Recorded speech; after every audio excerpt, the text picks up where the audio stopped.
Hello everyone, on today's episode of the 1 Year Life Challenge, we're going to talk about 7 ways to never return to your old bad habits.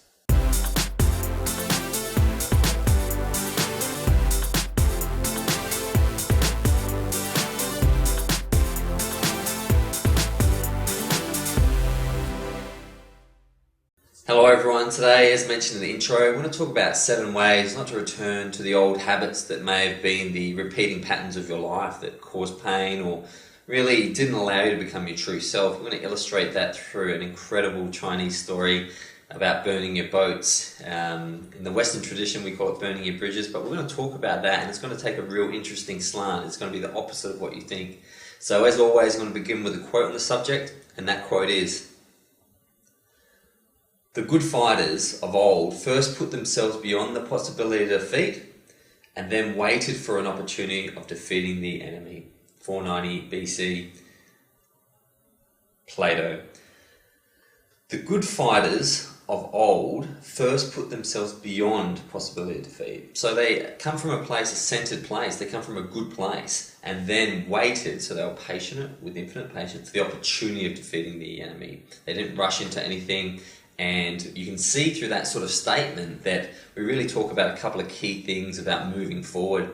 And in your life, you will find many enablers, people who say, that's okay, don't worry about it, come and have a few drinks with us, just smoke the cigarette, it's not going to be that bad a thing. Enablers are everywhere, they're all through your life, and they're sent to you via the universe in the form of another being in order to give you challenge, resistance, and duality in your life. And what can often happen is that these challenges, if not seen for what they are, which are beautiful challenges from the universe, people can quickly snap back into old habits in their life which didn't serve them.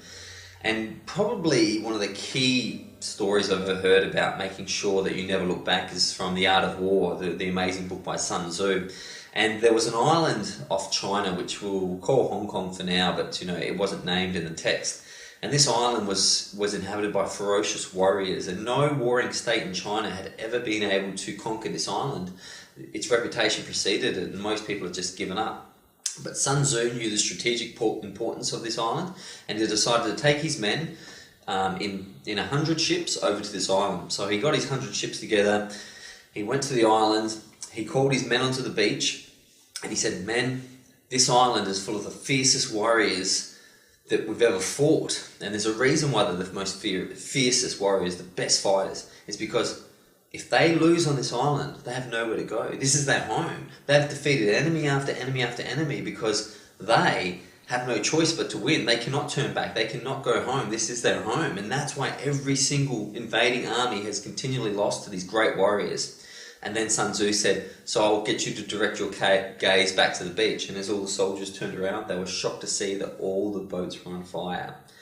Sun Tzu turned them back around and said, "Now we have nowhere to go. The only thing we can do is win and never turn back, or lose and die." Sun Tzu went on to win the battle, and it's an amazing sort of story about how sometimes you really do have to burn your bridges and burn your boats. We say in Western society, don't burn your bridges, but some of those bridges are only going to take you back to a place that you don't want to be. Sometimes you need to cut the past and move forward into the present with faith. So what are those seven steps that will stop you falling back into these repeating cycles?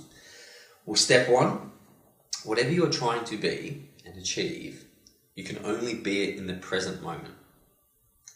Number 1, you can only be it in the present moment. So people quite often fantasize, well, if I keep working out, I'll become strong. If I keep working on relationships, they'll get better. That's okay, but remember, you can't be better in the future. You can't be what you want in the future. You can only be it now. So choose to be it now, and don't worry about what you've done in the past or in the future, and you'll find yourself not slipping back into those old habits. Number 2, the sinner's relapse. We all relapse, and you'll see through most major religions and spiritual and philosophical texts that quite often there's the idea of the sinner, which is the person who looks back, who falls back into the ways they know that aren't right, and it's completely natural.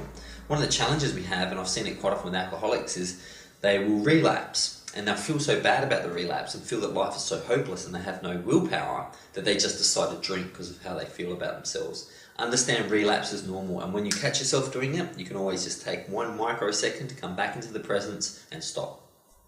3, there should be no blame for what you've done in the past. Blame in the past can live in the past and die in the past. It's no point bringing it into the present moment. Continually blaming other people or yourself for past issues or past circumstances will continually drive your mind into thoughts of that pattern, and your behaviour will follow your mind and you'll start living out those patterns again. There is no blame, there is only blamelessness for you in the future. 4. Forgiveness. JC talked about this in early Judea, Palestine 2,000 years ago, and forgiveness is letting go. The Buddha called it letting go, Jesus called it forgiveness, but you need to forgive 2 people. 1, the people who you believe have hurt you, and 2, you've got to forgive yourself. Now, forgiveness is always about releasing your soul and being free. Just because someone's hurt you, forgiving them does not let them off the hook. What forgiveness does, it lets you off the hook. You no longer have to be reminded of the things that have happened in the past and some of the habits that have been maybe created by the circumstances of someone else. And then it's time to forgive you. Forgive yourself, because you have the power, and only you have the power to forgive yourself. So forgive yourself what you've done in the past and make a commitment that this moment will be the new moment that you move forward from. Number 5, remember past experiences. In particular, past experiences where you've overcome an old habit. We always maybe have an old habit of sucking our thumb. We overcame that, but there's more relevant ones in your life. There's a part of your life that you have overcome. There's a skill you've learned, and you need to remember and recall the situations you've been successful and bring that into the present. Because if you could do it with something else, you can do it with this. It's just a matter of focus, intention, and attention. Number 6. Find the right environment. Now, psychologists are all over this right now. They believe that environment is the contributing factor to people's habits. That's why some countries can't get out of poverty. Their environment is so poor that they're too poor to get rich. And you see that quite often. In fact, there's studies done showing that people are 20 times more likely to stick to a workout schedule if they place their workout shoes by their bed. Why is this? Because the environment they wake up to in every morning has their work-up shoes, which is a trigger, an external trigger that they need to work out. Environment is incredibly crucial for 2 reasons. 1, if you make it easy for you to do, you will build a habit. If you make it hard, it will be a hard habit to take. And the other reason environments are important is to understand that a lot of people do what they do because of their environment. They haven't decided to be bad people. They haven't decided to ruin your day. Their environment shaped their choices. Now, we're not powerless and we can overcome these environments, but psychologists say that the environment is the number 1 contributing factor. So unless they've read some self-help or they've worked on themselves, they will just repeat the patterns of their environment. You see this in ghettos around the world, you see this in impoverished countries, and you see this in war states that are always constantly in the environment of war. Remove the guns from the area, remove the violence from the area, and war finds itself a very difficult place to breed. Number 7, love yourself. Now, this is incredibly important. If you love yourself, you will respect yourself enough not to get into the old habits. Because as we know those old habits that we're trying to kick, and we're trying to kick them for a reason because they're no good for us, well, that's quite hard if you don't have self-respect. Loving yourself and having self-respect is the biggest piece of armor you can place on yourself to stop those old habits coming in. Just like if you love someone, you wouldn't want to put them in a position where they get hurt. When you love yourself, you won't want to enter into bad habits or situations you know are bad for yourself.